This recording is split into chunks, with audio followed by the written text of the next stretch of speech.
David, thank you for coming on the show. Great. Well, great to be here, Joe.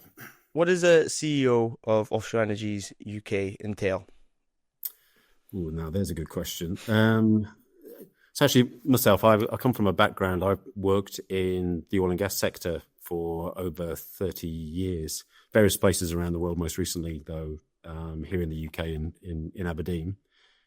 And what Offshore Energies UK is, it's a body that represents the industry. And we came from a background 50 years ago where we represented the oil and gas operators. And as time has gone on, the organisation represents actually not just the oil and gas operators, the independent operators, the multi-energy multinationals. We also represent a number of those developing wind, those developing carbon storage, and a huge number of our supply chain companies. So the sector employs over 200,000 people in total across the UK. And what does my job entail? Well, actually, it is about championing the sector. I think it is about providing data and facts. It is about making the case for offshore energies, that's oil and gas and the wider renewables, and it is championing the sector. And that means I get to spend a lot of time with our members, with those working in the sector, but also a lot of time engaging with politicians and other kind of stakeholders as well to make the case for kind of the right approach to energy in the UK. So before you went into this, actually, just touch a little bit on your background. Obviously, you've done a wee bit there, but how does one end up becoming one? So my background was I started out too many years ago, but 35 years ago, and started out. I wanted to join the oil and gas sector, actually predominantly because I wanted to go in a helicopter, and I spent the first 5 years of my life working in a field in the Netherlands instead. But nevertheless, I started out my life as a production engineer. I worked offshore in the Gulf of Mexico, working on some of the deep water projects, Gulf of Mexico. Worked in the Far East for a short period of time, and then spent the last 20 years working here in the North Sea. So basically operational roles based onshore. Last 20 years doing that. So for me, came with a really good background. With a background in oil and gas. 4 years ago, I stood down from my job. I was a managing director of one of the North Sea operators. I stood down from that role, and actually, I did start my master's in renewable engineering. So I went back to university for a little bit of time at Aberdeen University here in Aberdeen. And then, what do you need for this role? Well, I come from a background where I think kind of what we do as a sector has been critical to the success of the country. I think not just actually in oil and gas, but when we look at the UK's industrial sector, it's an incredibly important part of our economy. And I think to some degree, it is an undervalued part of the economy. I think for too long, we have watched industrial jobs disappear. So what do you need to do my job? I think you need to care about the sectors that you represent. It causes me real concern. When I took on this job, I think we end up with a really polarized debate about our energy future and about the role that domestic oil and gas plays. So I think you've got to care about the sector, and you've got to be prepared to make the arguments and bring the facts to the table as to why this is so important. And success, I think, is getting ourselves to a place where we don't have this polarized debate. Sometimes it feels like it's renewables versus oil and gas. I reject that. Sometimes it feels like it's net zero versus growth, and I reject all those things. I think the real path is actually recognise that we are very fortunate in the UK to have the industries that we have, and they absolutely are the platform for a successful future. Guys, I'm sorry to interrupt this show, and I really hope you're enjoying it. One thing I'm going to ask you, if you're listening to it and you're not liking, following or subscribing to it, could I ask a massive favour that you do? It really helps the show, it helps me bring in more people, and it helps me get more stories out there, which in favour brings more stories back in. Let's get back to it. What's the current state of the UK's energy sector at the moment? So I think there are, genuinely, I think there's some concerns. So the UK today, we are importing over 40% of our energy. So today, 75% of the energy in the UK comes from oil and gas. We're importing more today than we have at any point in the UK's history. And I think that's not a great place to be. I mean, we're seeing quite a lot of turbulence in the world.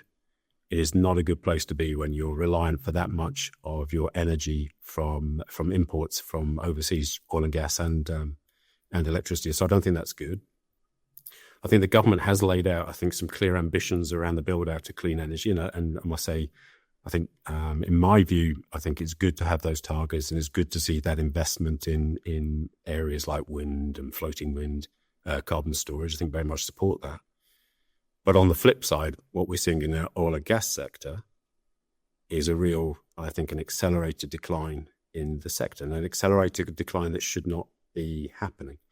So what is the state of the sector? I think genuinely, I think some real concerns today. I think we talk about that in the UK oil and gas sector, we are losing close to 1,000 jobs a month, and we would expect that to continue. And actually, that's the wrong path to be, and we need to change that, and we need to get ourselves in a place where the industry is being supported and recognised that actually working alongside the build out of renewables, that's the path to a really successful energy future for the UK. Why do you think oil and gas is so misunderstood, though? I think we've ended up in some way, shape, or form. I think we've ended up in a very much a polarised debate that absolutely, we must deal with CO2 emissions. We all recognise we must decarbonise, globally, and the UK must decarbonise. But in some way, shape, or form, it's become an incredibly polarised debate where people are very much anti-oil and gas. In some way, shape, or form, we'll talk about that we need to move quicker to remove our dependency on oil and gas, and actually to some degree, we very much support that. But the truth of the matter is going to take some time, and while we use oil and gas, surely it makes sense to produce as much of that as we can ourselves. And so why is it so polarized? I think that's been happening for a while. I think for those of us in the sector, I think there had been a period where actually people got to the point where we were not speaking out for how important the oil and gas sector is in that broader energy mix. And the thing that I see now, Joe, is I think more and more people are speaking up and really advocating for, we need a balanced approach to energy. And, on this journey, that includes oil and gas. So obviously Labour came in. A lot of, I don't know, obviously I'm going to be careful with what we say here, but a lot of it was around net zero, coming away from oil and gas drilling rights. Do you think that approach is right? So I certainly think the approach that we need to tackle climate change, I think that absolutely is right. But the approach that we've always advocated, I would always advocate, is make the most of everything that you have. And that means, for me, there is no, it isn't a debate between do we produce our own oil and gas versus do we build out renewables. We need them both. As I said earlier, 40% of our energy today is imported. How do you fix that? Well, I'll tell you what that means is we need all the energy we can get. So produce the oil and gas, and when we produce oil and gas here in the North Sea, it comes with a much lower carbon footprint than the imports that we bring in. And let's do that alongside kind of that rapid build out of renewables. So I think there is we need to talk about where we are aligned. And I think when we poll the general public, the vast majority want to see action on climate change, but they want to see that done in a way that protects jobs, puts real value back into our own economy. And what we advocate for, let's have a narrative that actually says, I tell you what, there's brilliant skilled people that have built the things that we now have in our North Sea. That absolutely is the platform to build that future energy future, which is going to include carbon storage, wind. Floating wind is a fantastic opportunity for the UK. And for us to be successful in that space, in my view, it's going to come from building on the skills that we already have. So yeah, I think the really important piece in all of this is this shouldn't be a polarized debate of one type of energy versus another. On the journey that we're on, I think we need it all. Let's talk a little bit about the windfall tax as brought in by the previous government. How much is that impacting jobs at the moment and investment? So I think what you've seen, Joe, actually is it's not just the windfall tax. I think over the last 5 years, there's been a lot of uncertainty in the sector. So if you take that period, the 5 years before COVID hit, what we were seeing was, I think, good support for the sector. And actually, oil and gas production in the UK was pretty flat. So managing to maintain oil and gas production pretty flat, and still not meeting the overall demand in the UK, but meeting more of it. And then since then, we've had COVID, which caused a slowdown in activity. Had the war in Ukraine, caused a rapid escalation in prices. We then implemented the windfall tax. That's now been changed 4 times. And there's also been this wider debate about the role of things like oil and gas licenses. So we've had all of that. But there is no doubt that the windfall tax has played, I think, a really important part in what we're seeing. And what we're now seeing is a rapid decline in production and activity in the North Sea. And the truth is, the geology of the North Sea has not changed in the last 5 years. What's happening is being driven by policy, not geology. And the impact of the windfall tax is now that we're not seeing the kind of investment that we need. As I said earlier, we're now seeing something like 1,000 jobs lost per month. And the UK is producing significantly less of the oil and gas that it needs. And one of the things we have coming up is 26th of November this year, budget time. I think it's an opportunity there to do something different and provide support for the sector. And if you provide support for the sector, that means we produce the oil and gas that we need. But actually what it also means is we support the very supply chain we need, not just for oil and gas, but for that broader renewable build-up. What's your kind of thoughts on it? What are you hoping for? So actually, what the so I'm in my job, you get to work with many of the energy companies, and really what we've said or put forward is I think a compelling offer to government. And what we said actually is there was a consultation earlier on this year about a long-term tax on oil and gas companies that effectively would flex, so people do pay more money when oil price is high, and the industry, I think, is supportive of that. So it's a change from what we have, but effectively putting in place a permanent mechanism that adjusts. So what we've asked of government is less. We can see that merit in that permanent mechanism. It's something that still would mean when prices are low, like they are today, then people will invest. Let's bring that in. The government, we want that brought in next year, and let's bring that in alongside kind of a pragmatic outcome in terms of oil and gas licenses and ensuring that key projects are getting approved. And what the industry will do is we've identified over £40 billion worth of projects that could be invested in. So that's real growth in the UK economy.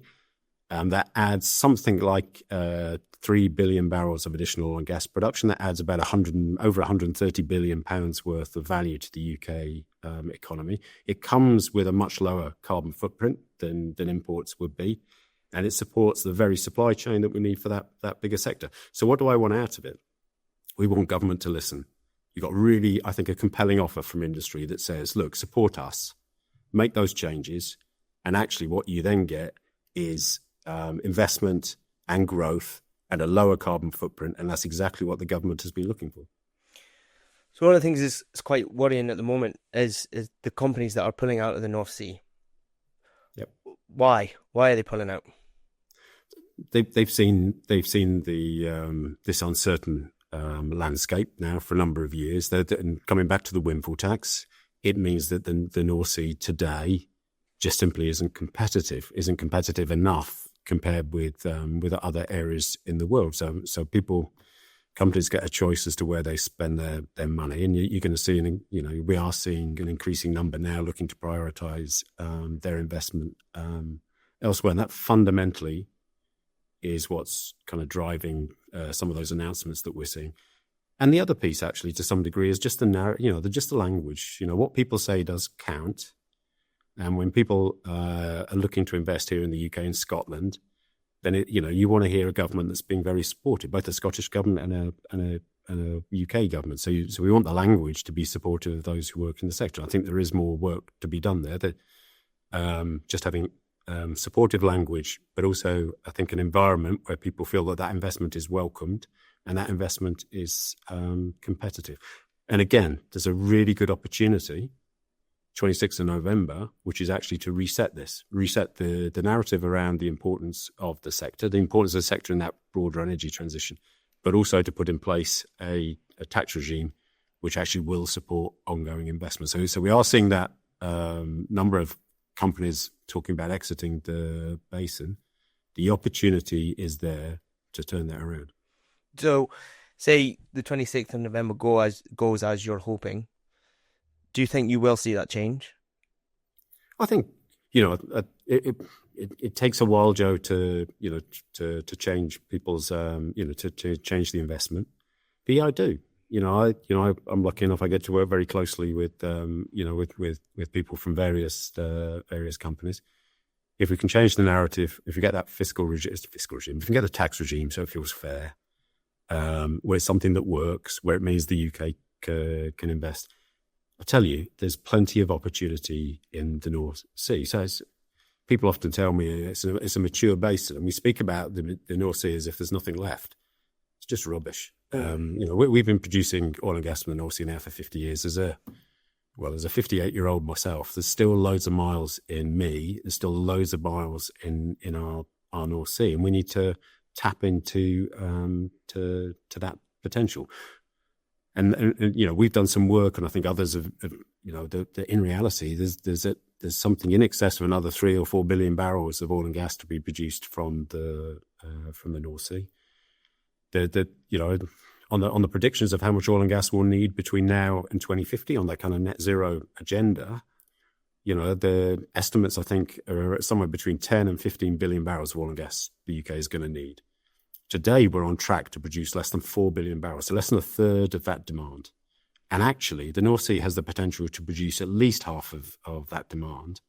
So actually meeting the UK's own demand for oil and gas through our own production, supporting our own jobs, supporting real value in our economy, and all coming at a lower carbon footprint. So yeah, I think if we see that supportive policy, if government accepts that offer, I'll tell you what, there's some still huge potential in the North Sea, and actually in the North Sea for oil and gas. But then that allows us to deliver the potential that we need in carbon storage. There's a really tremendous carbon storage story to be told.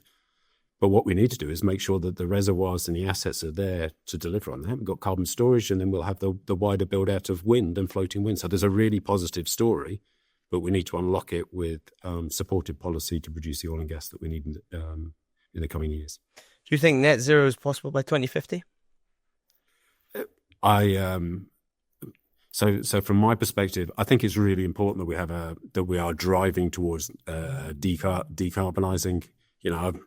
Anything's true if we put our minds to it. But the first thing that's really important, in my view, is recognising that actually we need, you need to make. To achieve anything, you need to make the best of the resources that you have, including our oil and gas sector.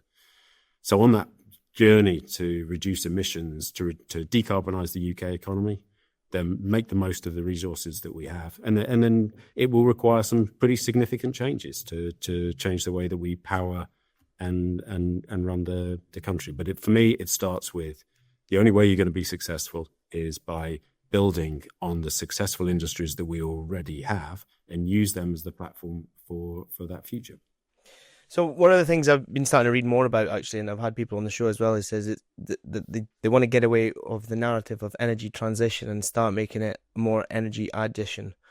What's your thoughts on that? Because with obviously the emergence of AI, bigger populations, growing population, could you really just transit without, looking into the facts that, AI is going to require a hell of a lot of energy, and obviously we're trying to come away from our fossil fuel reliance or hydrocarbons. Can we really just, come away from oil and gas in the next 25 years when we're getting this boom, so to speak, of requirement of energies and kind of just move more towards renewables? So if you map out that future, I mean, sometimes we look at this from a UK perspective. Maybe we should look at it from a global perspective. There isn't, in my mind, there is no doubt that actually, as countries develop further, then there's going to be an increased demand for energy. And you quite rightly say, when you look at what is happening with AI, there's no doubt that that globally we're going to need more energy not less. And I think that does have to be, and that's an important message, and I think that's an important focus. It's been interesting. Today there is over 700 million people in the world who actually don't have access to energy in the same way that we do. 700 million people, and I think over the next 25 years, that number is going to reduce, and those people are going to be using more energy. So I think we need it all, and I think that what that means is oil and gas. Yes, I think an increasing role for carbon storage to abate the emissions from oil and gas, but we need that alongside the build out of wind, solar, and to be honest, I think also other energies like geothermal and nuclear. What are you hearing from offshore workers at the moment with regard to what's going on? Obviously I can imagine there's all worry around it. They're fed up, hopeful. A lot of boys, older boys and girls will probably start withdrawing from the oil and gas industry, in particular because, I've only been in it for 14, 15 years, but this is the second or third, pretty bad downturn. How much longer does it keep going on?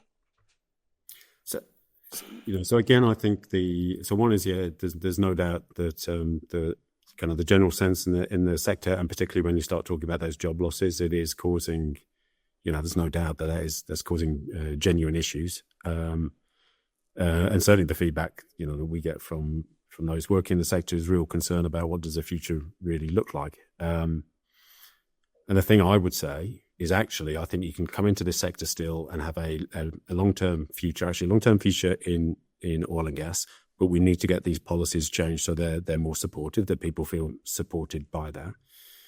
And I think importantly, when you look at the skills we have in our oil and gas sector, they are, they're the appropriate skills for kind of new technology. So if you roll the clock forward another 5, 10, 15, 20 years, then they're very much the skills that we need for the future.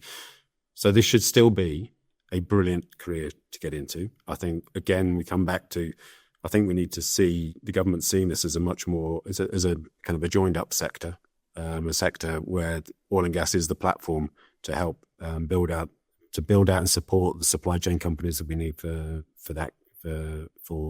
longer term renewables. And I think if we do that, this should be a great place to be. So Joe, I'm in no question in my mind. That's not how it feels today. But we need to change that. And we all know, we all have friends who've lost their jobs in recent weeks and months and are struggling to find employment. We all have friends who have now had to move overseas to find work to do, and friends who have been unemployed now for quite a significant period of time. But my job is we have to change that. Let's get ourselves in a place where we're seeing support for the sector, and if we do that, that means we keep that brilliant set of resources, that brilliant set of people that we need, not just for the oil and gas, but for that longer term future. Do you think they have a big enough voice at the moment? In particular, people working, on these plants from day to day. Do you think they have a big enough voice? The answer to that is always going to be no. I think, in my experience, the thing that really brings it home to politicians and other policymakers is when you actually hear from real people doing real jobs about how it feels and what the impact of some of their policy decisions is on them. So, Joe, I think there have been some good things. I think we've had a number of our UK government and Scottish government ministers have spent time directly with kind of our welders, our scaffolders, our OAMs, actually to get that first-hand knowledge. And I think very much welcome that. I think that it's good that people are genuinely engaging with those who work in the sector. I think it helps inform their decisions. I think we've also had lots of good evidence coming forward from the unions. I think all of the unions, are making the case for the sector.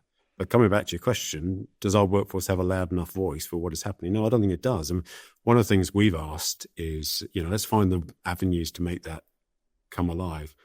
But one request of everybody who works in the sector, write to your MP. And I know it doesn't sound like much, but it does. It's fundamentally getting people, particularly at this critical time, find that 10 minutes to write and make it clear what your concerns are, what is happening, and what you'd like to see done differently and what that opportunity would be. I think we've been encouraging as from OEUK, but others. Write your MPs. Those things genuinely, they do make a difference. Making our MPs and our workforce is, is up and down the entire country. So making MPs in every constituency better aware of what is happening to the sector and how important it is that they provide support. And in a small way, I think we need to hear more from our workforce. And in a small way, I think that would really help. Do you think the politicians understand well enough how the energy sector works? I think the energy sector is really highly integrated. Do people understand it? No. Are they willing to? Sorry, that's unfair. Do people understand all the details? I think people are beginning to. So we're beginning to get, I think, better engagement. So a better understanding of what's happening. But it is complex, and I think the one thing that people often misunderstand is just how interconnected things are. So, we've already spoken about. I think our success in the build-out of particularly things like floating wind and carbon storage is going to be highly dependent on successful ongoing oil and gas investment. But it's also more integrated than just that. It's interesting if you go and visit some of our terminals, and a few weeks ago I was up at Grangemouth for an engagement up at Grangemouth, and actually not only is it energy, but if you look at kind of our chemical industry in the UK, and actually as the products and the byproducts that come through Grangemouth, they end up in our industrial heartlands in Teesside and on the Humber and on the northwest, and it underpins not just oil and gas, but actually also underpins our chemical industry, our fuels industry, underpins actually, when you roll that forward, our pharmaceutical industry. So there's a piece about making sure we get the story across about how interrelated actually the energy story is. But actually, just as importantly, getting across actually how integrated other industries are to what is happening in the oil and gas sector. These things are always highly interlinked. And if you start to follow kind of your oil and gas from an offshore platform through, for example, the Forties pipeline system to Grangemouth and beyond, all of these things are interrelated. If we choose not to produce our own oil and gas, that will have ramifications for our chemical industry, our fuels industry, for our pharmaceuticals. How dangerous is it if you become solely reliant on other nations for your own energy security?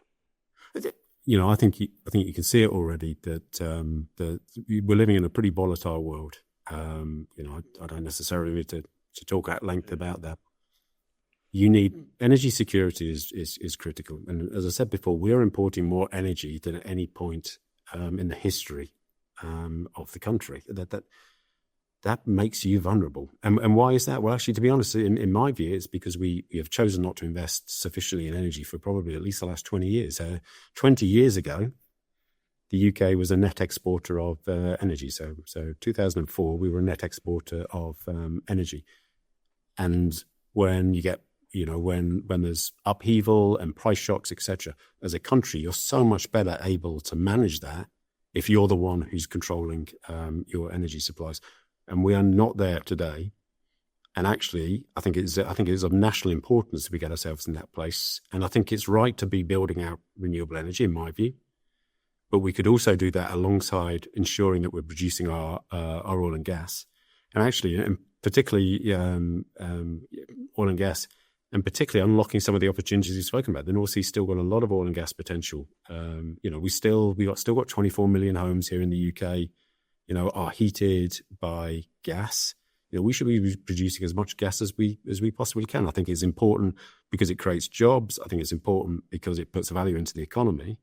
But Joe, just coming back to your question, that's energy security, and energy security is national security. Yeah. If you don't produce your own energy, I think you are vulnerable. So alongside all of the other arguments, I think it is critical not to ignore that. And the Prime Minister Keir Starmer has acknowledged that himself. One of the things we spoke about just before we came on briefly was the subsidies. There's been a bit of talk about it recently, both for oil and gas and obviously renewables. And one of the things I said that just before we came on is looking at the net impact of oil and gas subsidies in comparison to renewables, which oil and gas contributes a far higher volume back to the tax office. Do you want to run through a little bit about how the subsidies works? Yeah. So just to be clear, so in the oil and gas sector in the UK, that essentially there are no subsidies. So there's zero subsidy paid in the oil and gas sector. What some people call oil and gas subsidies is effectively, if you invest in a project, basically, if you put £100 million into a project and you make profit, you're allowed to, you basically can recognise the amount of investment you've put in. That's true of the oil and gas sector. That's true of all sectors.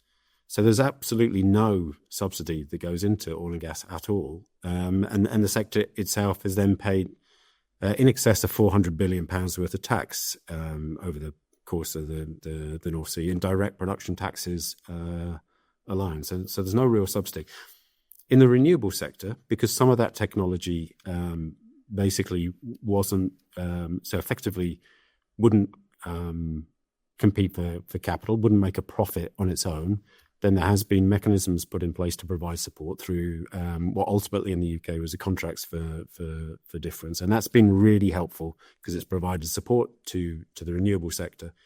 And when you look at, say, the story about offshore wind, it's a really powerful story that actually a sector that was providing electricity more expensive than the wholesale price of electricity has now got itself in a place where those prices have come significantly down. So that support has really made a tremendous difference, and I think it is a good model going forward. That it's meant we've built industries now, which in the longer term are going to be absolutely self-sustaining.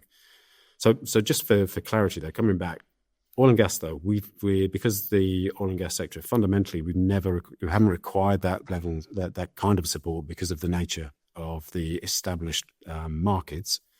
So there has been no subsidy paid to oil and gas companies, and effectively it's been an opportunity where profits are made, yes, and a share of that goes to government in the form of production taxes. Do you think wind could run without subsidies? So that contract for difference process actually, and I think a lot of those on listening to the call would say it's not really a subsidy, but it provides certainty to wind. And when you look forward, I think so we've already seeing wind at a price which is being developed at a price which up until very recently was lower than the wholesale price of electricity. So fundamentally not requiring subsidy, but I think benefiting from having certainty. So yeah, I think you can, and I think that's true of all of those kind of those future opportunities. Then carbon storage is another great example where actually what we do need to, if we're going to create long-term value in the economy, we've got to show a pathway where these things where they don't require ongoing government support. And I think you've seen that particularly in fixed wind, where support that was in place 10 or 15 years ago is rapidly declining as a technology. And the UK has, I think, done an excellent job in demonstrating how to drive down costs. And we're going to see the same thing on things like our opportunities in carbon storage, where we'll drive down the costs per tonne of carbon to make that sustaining. We're going to see the same in things like floating wind, where today floating wind is an expensive technology. But the reality is, with the expertise that we have here in the UK, we're going to drive the efficiency and the costs of floating wind so it becomes competitive. So obviously, 26th of November. Hopefully, this comes out. Well, it probably will come out before then. If it doesn't go the way you hope, I'm not wanting to sound too negative about the whole approach, but what happens? So I think I took on my job because I think there is a case where those who work in the UK's heavy industries, our industrial sectors, and I include our oil and gas sector as a critical part of that, I think we have to continue the fight and the argument to see the kind of work that we do recognised. So regardless of what happens on the 26th of November, I think that debate and that argument needs to go on. I thought it was good this year. Our Chancellor Rachel Reeves, when at the spending review, she spoke about where things are made and who makes them matters. And I think that's absolutely true.